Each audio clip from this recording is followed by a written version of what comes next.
If you're thinking of investing in real estate and you're not quite sure what to actually do to make money from doing this video is for you, because today we're going to talk about 3 strategies where you can make real money from investing in real estate. As always, all the information in all of my videos should be considered general information only. It's not to be considered financial advice. And all of the strategies that we're going to talk about today are not guaranteed ways to make money.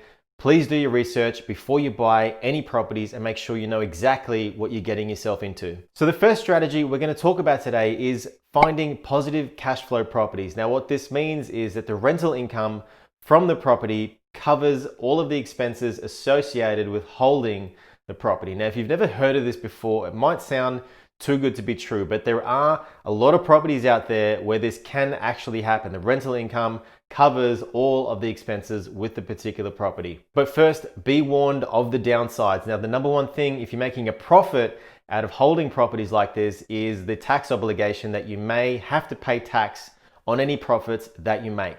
The second thing is the properties that cash flow very well generally, not always, but generally do not have the same capital growth potential as other properties in the market. And the third downside is extracting the equity from properties like this. You're either going to have to pay down the debt to use the equity, or you're going to have to wait an extended period of time for the property to grow in value before you can even use the equity. But the positive is that these properties pay for themselves. You literally get a tenant in there, and it is a set and forget way of investing in real estate. Now, if you want to retire with real estate with $80,000 a year passive income, this is what you can do. You want to get 4 of these positive cash flow properties worth $400,000 each. You want to make sure that these properties are giving you a 5% rental yield.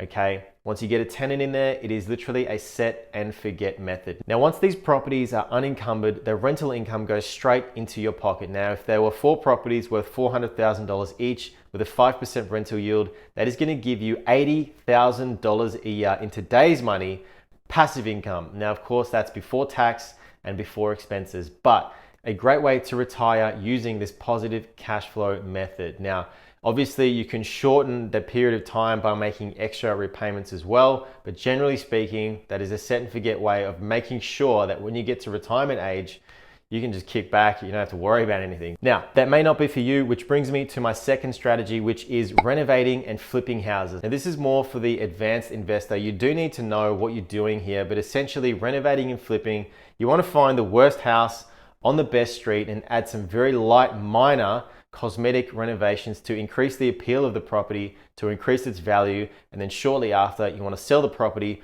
for a profit. Of course, that covers all of the expenses associated with buying the property, renovating it, and then selling it, and then you want to pocket the income that you have off that. Now, quite a lot of people do this throughout the year as their main source of income. They might do it once or twice a year, and then that settles the income, the requirement that they have for the year. But again, can be very risky. You have to know what you're doing. You have to buy the right property in the right area and the right market. The market conditions do have to also be in your favor as well.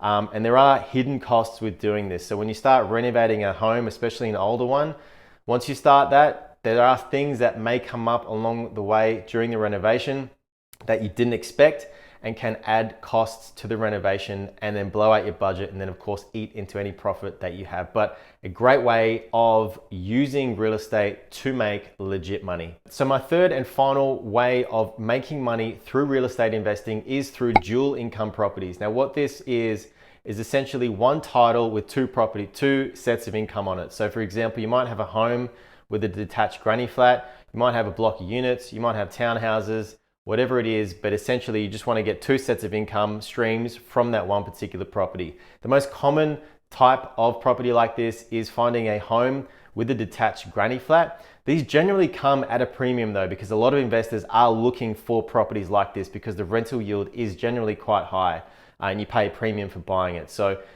buying it is expensive, and if you want to build a property like this, either buying a home with a large enough block of land and then building the granny flat on it as well is obviously quite expensive. Now, generally speaking, a very nice 2-bedroom granny flat is going to cost you around 120 grand to build on top of buying the property itself. So quite expensive, but once they're set up, the rental yield is very high and it's a good way of accelerating debt, paying down debt, and then one day living off those properties unencumbered and then pocketing the rental income as well. So a great way to make money from investing in real estate, dual income properties.